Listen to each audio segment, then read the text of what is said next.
2002 और गुजरात के राइट्स, लेकिन उसके पहले के कुछ दिनों का मैं आपको एक एक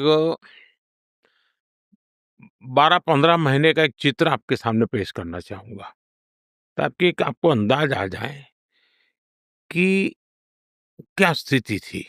जैसे 24 दिसंबर 1999, यानी 3 साल पहले की बात है। काठमांडू से दिल्ली जो फ्लाइट आ रही थी, वो हाईजैक कर के अफ़गानिस्तान ले जाया, कंधार में ले गए और भारत के सैकड़ों यात्रियों को बैन बनाया गया। पूरे भारत में एक बहुत बड़ा तूफ़ान था, लोगों की ज़िंदगी और मौत का सवाल था।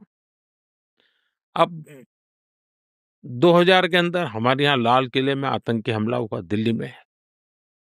एक नया और उसके साथ तूफ़ान जुड़ गया।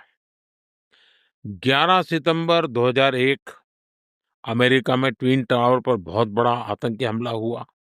उसने फिर एक बार दुनिया को चिंतित कर दिया, क्योंकि ये सब जगह पे करने वाले एक ही प्रकार के लोग हैं। अक्टूबर 2001 को जम्मू कश्मीर विधानसभा पर आतंकी हमला हुआ। 13 दिसंबर 2001 को भारत की संसद पर आतंकी हमला हुआ। यानी आप उस समय के एक 8-10 महीने की घटनाएँ देखिए, वैश्विक स्तर की घटनाएँ, आतंकी घटनाएँ, खून-खराबे की घटनाएँ, निर्दोष लोगों की मौत की घटनाएँ, तो कोई भी एक प्रकार से अशांति के लिए एक चिंगारी काफ़ी होती है, स्थिति पैदा हो चुकी थी। ऐसे समय अचानक 7 अक्टूबर 2001 मुझे मुख्यमंत्री बनने का दायित्व मेरे सर पे आ गया अचानक, और वो भी मेरी सबसे बड़ी ज़िम्मेवारी थी। गुजरात में जो भूकंप आया था, उस भूकंप के रिहैबिलिटेशन के लिए बहुत बड़ा काम था, और पिछली शताब्दी का वो सबसे बड़ा भूकंप था। हज़ारों लोग मारे गए थे। तो एक काम के लिए मेरे लिए सीएम का काम मेरे ज़िम्मे आ गया। बहुत महत्वपूर्ण काम था, और मैं शपथ लेने के बाद पहले दिन से इस काम में जुड़ गया था। मैं एक ऐसा व्यक्ति हूँ जो कभी सरकार नाम से मेरा कोई रिश्ता नहीं रहा। मैं सरकार में कभी रहा नहीं। मैं सरकार क्या होती है जानता नहीं था। मैं कभी एमएलए नहीं बना, मैं कभी चुनाव नहीं लड़ा। मुझे जीवन में पहली बार चुनाव लड़ना पड़ा। मैं 24 फरवरी 2002 मैं पहली बार एमएलए बना, एक अ, चुना हुआ जनप्रतिनिधि बना, और मैं पहली बार 24 तारीख को या 25 तारीख को या 26 तारीख को गुजरात विधानसभा में मैंने पैर रखा। 27 फरवरी 2002 विधानसभा में मेरा बजट सत्र था, हम हाउस में बैठे थे, और उसी दिन, यानी अभी मुझे एमएलए बने 3 दिन हुए थे, और गोधरा की घटना हो गई, और भयंकर घटना थी। लोगों को जिंदा जला दिया गया था। आप कल्पना कर सकते हैं कि जो कंधार के विमान अपहरण को, या पार्लियामेंट पर का हमला कहो, या 9/11 कहो, ये सारी घटनाओं का बैकग्राउंड हो, और उसमें एक इतनी बड़ी संख्या में लोगों का मर जाना, जिंदा जला देना, आप कल्पना कर सकते हैं कि स्थिति कैसी होगी। कुछ भी नहीं होना चाहिए, हम भी चाहते हैं, कोई भी चाहेगा, शांति ही रहनी चाहिए।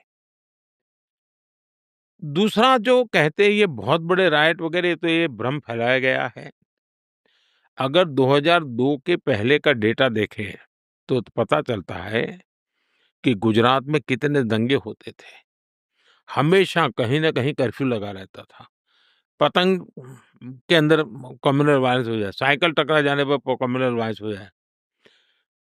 2002 से पहले गुजरात में 250 से ज़्यादा बड़े दंगे हुए थे, और 1969 में जो दंगे हुए थे, वो तो करीब 6 महीना चले थे। अरे तब तो हम कहीं थे ही नहीं दुनिया के उस चित्र में, उस समय की मैं बताऊँ।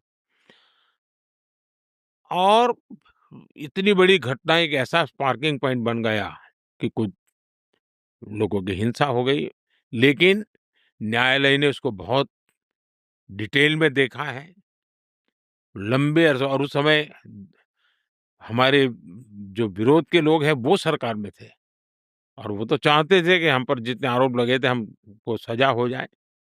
लेकिन उनके लाखों कोशिश के बाद भी जुडिशरी ने पूरी तरह डिटेल में उसका एनालिसिस किया, 2-2 बार किया और पूरी तरह निर्दोष। जिन लोगों ने गुनाह किया था, उनके लिए न्यायालय ने अपना काम किया है।